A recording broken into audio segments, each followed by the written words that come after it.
जो सिर्फ सोचते हैं उनके हाथ लगता है पछतावा, जो सोच के करते भी हैं उन्हें मुकाम हासिल होते हैं। राज्य सिर्फ सोचने से कुछ नहीं होगा, करने से होगा। टीयूईटी की प्रिपरेशन में जब बच्चा अपने मनपसंद कोर्स और कॉलेज के बारे में सोचता है तो उसे करना भी चाहिए। तैयारी करोगे तब जाके तुम्हारा सपना सच होगा। और एक बात यहां पर तुम्हें रिलेट करनी चाहिए कि 12th क्लास बोर्ड की तैयारी के साथ साथ टीयूईटी कैसे मैनेज करोगे। टीयूईटी के अलग अलग सब्जेक्ट का सिलेबस भी डिफरेंस है। जो तुम 12th क्लास में पढ़ रहे हो उससे डिफरेंट भी हो सकता है अलग अलग सब्जेक्ट का सिलेबस। तो सारी बातें यहां पर करेंगे दोस्तों। अगर आप एक 12th बोर्ड के स्टूडेंट हो, आपको ही पता है कि आपके बोर्ड के पेपर फरवरी मार्च में स्टार्ट हो जाते हैं और बेसिकली अप्रैल के अंदर वो एंड हो जाते हैं, और मई में पेपर होता है आपका सीयूईटी का। तो आपको तैयारी कब शुरू करनी चाहिए उससे पहले मैं आपको एक बार सिलेबस दिखा देता हूं। बच्चों को जानना है कि सिलेबस क्या है दोस्त, तो तुम्हारे लिए प्यार से मैं सीधा गूगली करके लाया हूं, मतलब गूगल पे देख के लाया हूं। सीधा सीयूईटी सिलेबस यूजी लिख दिया मैंने। यहां पर सरकारी वेबसाइट एनटी एग्जाम की खुल गई है, इस पे क्लिक करते ही मेरे को यहां पर कुछ दिख रहा है, तो मैंने नीले रंग वाले लिंक पे क्लिक कर दिया और इधर मेरे पास एक ऑप्शन आ रहा है सिलेबस का। सिलेबस पे जब मैंने क्लिक किया तो आपके जितने भी सब्जेक्ट हैं, शायद आपको ये क्लियर नजर ना आ रहा हो, लेकिन जब तुम करोगे तो हर एक सब्जेक्ट का सिलेबस खुल जाएगा। For example I teach economics, तो मैं इकोनॉमिक्स के सिलेबस पे क्लिक कर दूं तो इधर देखो इकोनॉमिक्स सब्जेक्ट को किसी किसी राज्य में, किसी किसी स्टेट में बिजनेस इकोनॉमिक्स भी बोलते हैं। तो भाई इकोनॉमिक्स और बिजनेस इकोनॉमिक्स सब्जेक्ट एक ही है, सीयूईटी की तरफ से सेम नाम है, मतलब कुछ भी मान लो सीयूईटी वालों के हिसाब से, तो डरने वाली बात नहीं है। इसका सिलेबस क्या है मैं आपको बड़ा करके दिखाता हूं। देखो जी, बेसिकली बात की जाए तो 2024 का जो पेपर था उससे ही रिलेट करके हम बोलेंगे, 2025 में भी लगभग वैसा ही होने वाला है। तो 50 क्वेश्चन इकोनॉमिक्स के पेपर में आने की संभावना है, जिसमें से 40 आपको अटेम्प्ट करने होंगे। 50 में से 40, 10 क्वेश्चन की आपको मिलता है कि भाई 10 क्वेश्चन छोड़ सकते हो। और ऐसा भी हो सकता है कि हाँ भाई 45 क्वेश्चन आए तो 35 क्वेश्चन अटेम्प्ट करने हो, क्योंकि न्यूमेरिकल वाले सब्जेक्ट के लिए वो बाद में जो भी सर्कुलर नोटिफिकेशन जारी होगी, कितने क्वेश्चन आएंगे कितने करने हैं वो बाद में देख लेंगे। तैयारी पहले कर लो। क्वेश्चन का नेचर तो पहले पता है कि एमसीक्यू बेस्ड पेपर होने वाला है, नेगेटिव मार्किंग होगी। यहाँ पे एक क्वेश्चन सही करोगे तो 5 नंबर, उसको गलत कर दोगे तो 1 नंबर कट जाएगा, अटेम्प्ट नहीं करोगे तो ना मिलेगा ना कटेगा। हाँ, तो यहां पर दोस्तों इकोनॉमिक्स में आपको माइक्रो इकोनॉमिक्स भी पढ़नी है, मैक्रो भी पढ़नी है और इंडियन इकोनॉमिक डेवलपमेंट भी पढ़नी है।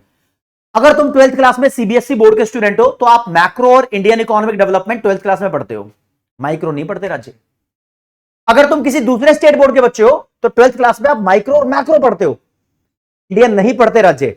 तो फंस गई ना, मतलब 12th में तुम कंप्लीट इकोनॉमिक्स पढ़ ही नहीं रहे हो, तो इकोनॉमिक्स कंप्लीट नहीं पढ़ रहे हो, और सीयूईटी के पर्पस के हिसाब से सिर्फ एमसीक्यू को टारगेट करने वाली जो स्टाइलिश स्टडी होती है उस पर फोकस नहीं है। तो इसलिए तैयारी बनती है, ये तो साबित कर रहा हूं कि तैयारी क्यों बनती है, ठीक है, सिलेबस भी दिखा के। तो माइक्रो इकोनॉमिक्स की जो बुक होती है वो पूरी नहीं आ रही, आधी आ रही है। माइक्रो इकोनॉमिक्स में 4 यूनिट्स होती हैं, 2 यूनिट आ रही है। इंट्रोडक्शन से लेके इलास्टिसिटी ऑफ डिमांड तक का टॉपिक आ रहा है, ठीक है जी। चलो जी, इलास्टिसिटी ऑफ डिमांड का टॉपिक आ रहा है। और सीबीएसई वाले बच्चों को तो वैसे ही सचेत रहने की जरूरत है, क्योंकि जो 11th क्लास में वो माइक्रो इकोनॉमिक्स पढ़ते थे, जितनी उसने इलास्टिसिटी ऑफ डिमांड तक माइक्रो इकोनॉमिक्स पढ़ी है उतनी नहीं, उसके अंदर बहुत सारी चीजें और हैं वो भी आ रही है। जैसे कि इलास्टिसिटी ऑफ डिमांड में सीबीएसई के बच्चे ने ज्योमेट्रिक मेथड नहीं पढ़ा, यहां आ रहा है, समझे।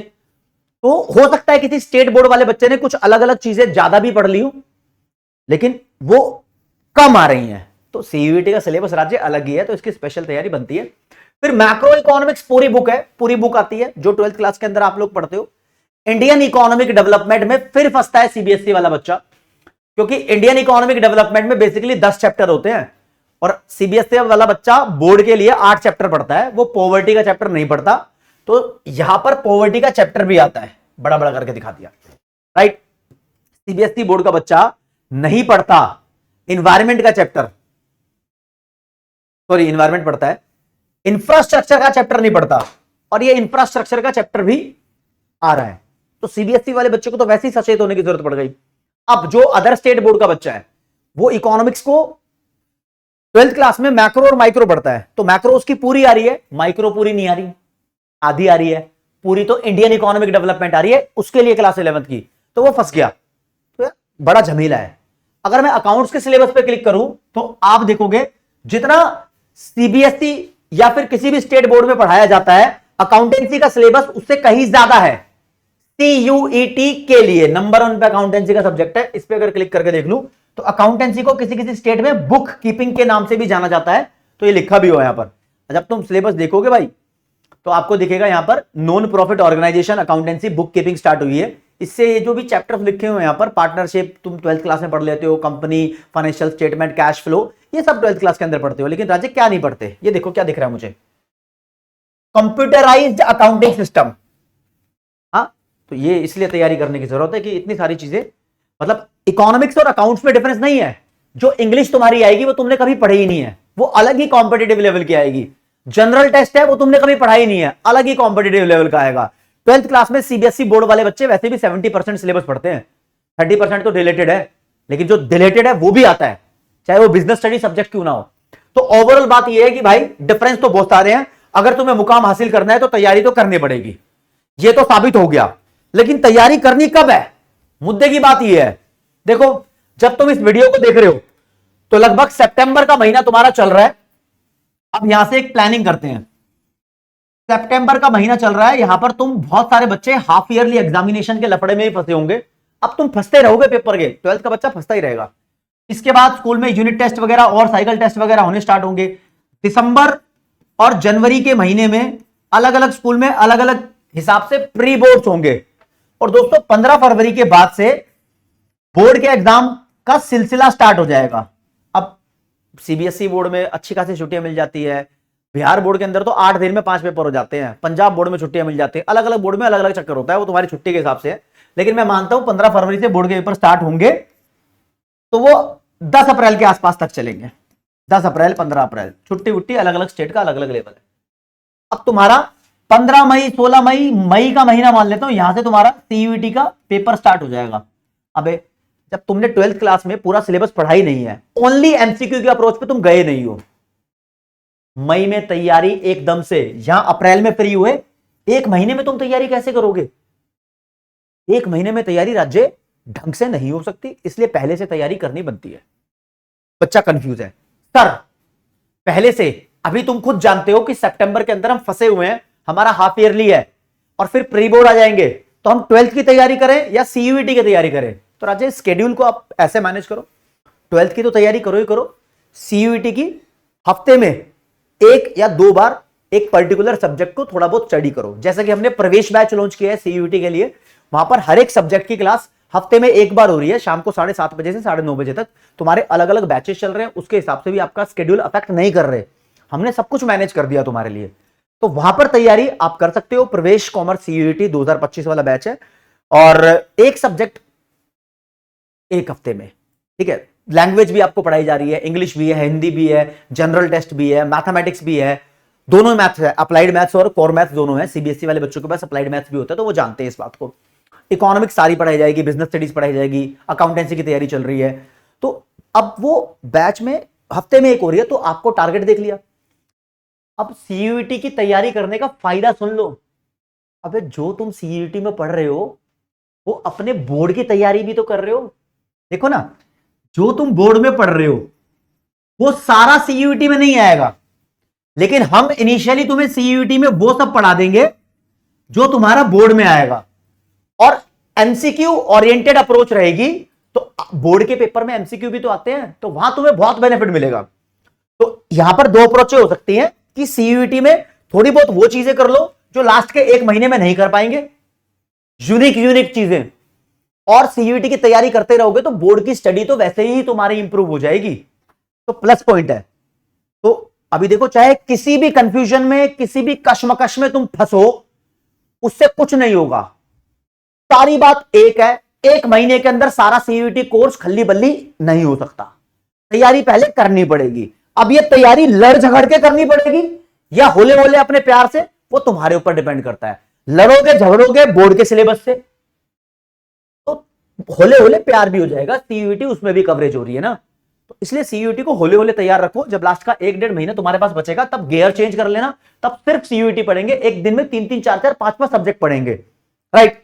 फॉर एग्जाम्पल देखो, अगर कोई बच्चा चाहता है कि श्रीराम कॉलेज ऑफ कॉमर्स में उसको बीकॉम ऑनर्स में एडमिशन लेना है, तो हाल फिलहाल देखो, Shriram college of commerce BCom honours में तुम एडमिशन लेना चाहते हो, तो वो क्या कहता है, वो कहता है भाई अपना एक लैंग्वेज सब्जेक्ट ले आओ, बेसिकली इंग्लिश, इसके नंबर सीयूटी में कितने थे, फिर आप अकाउंट्स या फिर मैथ्स, जो मन कर रहा है इन दोनों में से एक, यानी अब बीकॉम ऑनर्स में मैथ्स कंपलसरी नहीं है, इन दोनों में से कोई भी एक सब्जेक्ट लगा लो।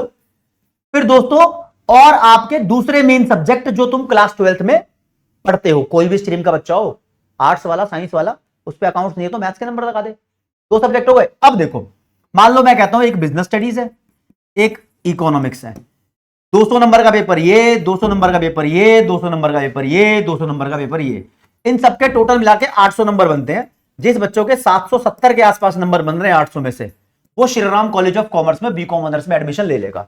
अकाउंट्स और मैथ्स किसी एक के नंबर लगाने जरूरी है, आप दोनों के भी लगा सकते हो, अगर आपके दोनों में ही ज्यादा है तो कोई फर्क नहीं पड़ रहा। अब Shri Ram college of commerce के अंदर 2 ही अंडर ग्रेजुएट लेवल के कोर्स होते हैं, बीकॉम ऑनर्स और दूसरा इकोनॉमिक्स ऑनर्स। इकोनॉमिक्स ऑनर्स में अगर एडमिशन लेना चाहते हो श्री राम कॉलेज में, तो इंग्लिश चाहिए ही चाहिए।